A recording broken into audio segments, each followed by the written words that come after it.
Faith No More, après The Real Thing, le premier album avec Mike Patton, ils vont faire un truc plus métal alternatif. Et en fait, ce qu'ils vont chercher à faire, c'est plus se focaliser sur la dimension théâtrale que peut procurer Patton. Donc voilà comment on arrive à ce deuxième album avec Mike Patton de Faith No More qui s'appelle Angel Dust.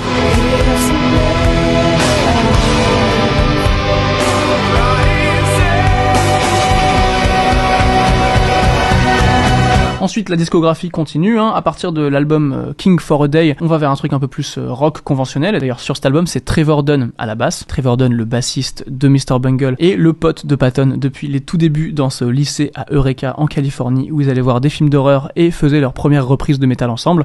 Donc bref, on sent que Bungle et Faith No More ça communique à ce stade. Et puis ce qui est rigolo, c'est que Faith No More ils vont s'arrêter en 98. Et pourquoi je dis c'est rigolo, c'est parce que Bungle ils vont s'arrêter eux en 2000. Donc comme on a dit, ça commence un peu en même temps et ça finit un peu en même temps. Enfin bon, à peu près en même temps, mais on parle quand même dans le cas de Faith No More de l'annulation d'une tournée en première partie de Aerosmith. Faut l'assumer ta séparation là. Donc en ce qui concerne Patton, on sait qu'il a bossé avec John Zorn, on avait écouté un peu de Moonchild, mais il a aussi créé un autre groupe en 98, donc la même année que l'arrêt de Faith No More, productif, un autre groupe qui s'appelle Fantomas.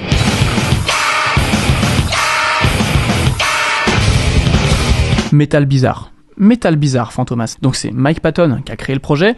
À la basse, allez vous l'avez, Trevor Dunn, toujours, le sang de la veine. Et à la batterie, qui est-ce qu'on peut prendre à la batterie ? On a annulé une tournée avec Aerosmith quand même, donc il faut quand même que notre projet, il soit Dave Lombardo, le batteur de Slayer. Genre, tu fais un groupe de métal bizarre, avant-gardiste, chelou, à ta propre initiative, et t'appelles Dave Lombardo, genre un des batteurs les plus influents des années 80 et 90. Le répertoire téléphonique de Patton à ce stade, c'est bon, le mec avait Obama aussi.